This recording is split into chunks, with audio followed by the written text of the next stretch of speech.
Hey, Lexia. What's up? Yeah. Want to listen to some music? Sure. Okay, cool.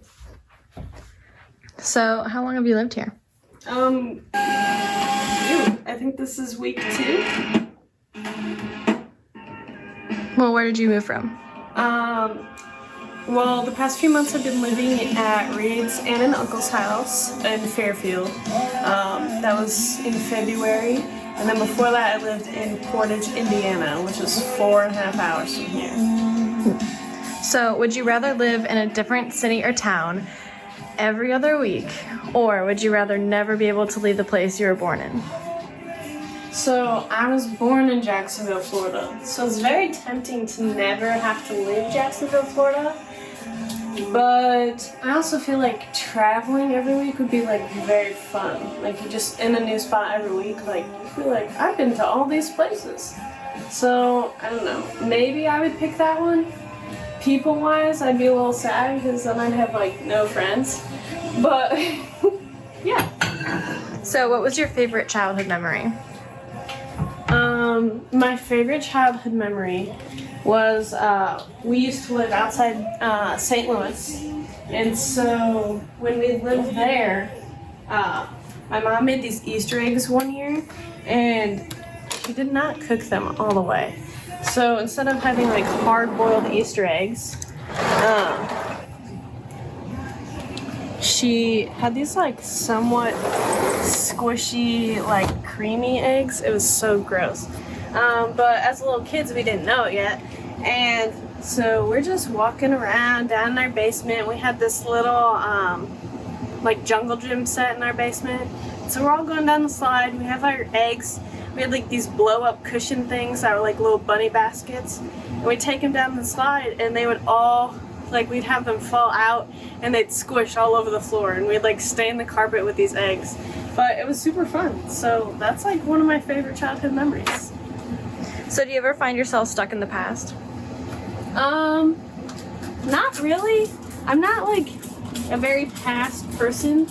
I don't like to dwell on my past, but I like to look on it and reflect on it and be like, all right, this is where you screwed up in the past. Like, here's how we can fix it. What did you want to be when you grew up? So I actually wanted to be a veterinarian, but God had other plans, obviously. So I was trying to be a vet for a really long time. I almost went to school for being a vet. I was literally signed up for it and everything before I changed my mind. I don't know. And then like typical things like I wanted to be an FBI agent at one point. So, in what ways do we get stuck in the future? I feel like we can get stuck in the future if we're constantly like being worried and like fretting over it, and we're just like, oh, I have to think about this, this, and this all the time, like future this. And it's like, it's good to look about your future and prepare yourself for your future, but you don't want to get lost in that mindset. So, how are you able to fully live in the present? I guess just like taking time. This table is disgusting. Just taking time to just like sit and be present. Like you could sit outside like this. We have this beautiful view out here. It's pretty nice. There's no one behind us. We just have trees.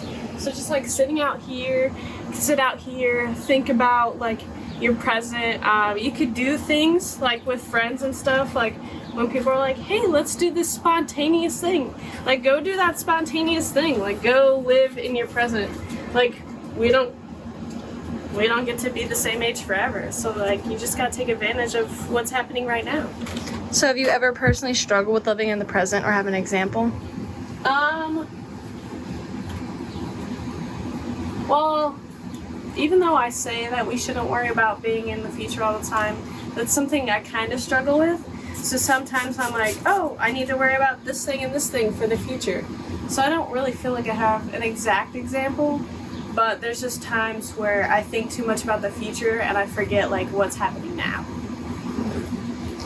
So, here's a random question. Yeah. If you heard music, would you rather have to dance to everything for the rest of your life, or sing along to it? I'm not the greatest dancer. but I'm not a good singer really either. So I'm trying to figure out which would be less like awkward or embarrassing. So maybe the singing one, just because even though I'm not that good, I enjoy it. Dancing I'll save for Just Dance, you know? So, what is one thing that you think God is asking you to do right now that you haven't done yet? I think right now it's more of going out of my comfort zone and just like being like willed to go see people who aren't like Christ followers. Like I feel like sometimes I get super comfortable in my Christian bubble and I'm like, oh, these are my friends. I don't have any friends who aren't Christian, which isn't always a good thing. So I feel like going out of that and like going to find people who aren't following Christ is probably a good thing to do. So, if you had to use a spoon or a fork for the rest of your life, which one would you choose? Oh, I love the spoons. I'd say a spoon, just because you can scoop everything with a spoon. But as for a fork, like, you can't really scoop up soup, you know? So I'd say spoon. All right, so I only have 2 more questions left for you before we leave. Okay. So what is the hardest part about not focusing on the future? The hardest part about not focusing on the future. I guess everyone just constantly wants to know like what comes next. So just being willing to like be comfortable and not knowing what comes next, I guess would be like the hardest part, because no one likes being uncomfortable or not knowing what's next. So yeah. So what is one step that you can take to follow Jesus more fully today?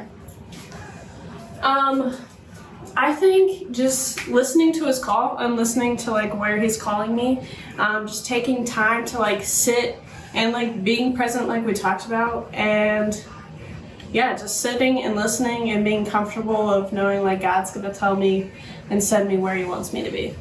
Awesome. Thank you so much for letting us come over and check out your apartment. Yeah, no problem.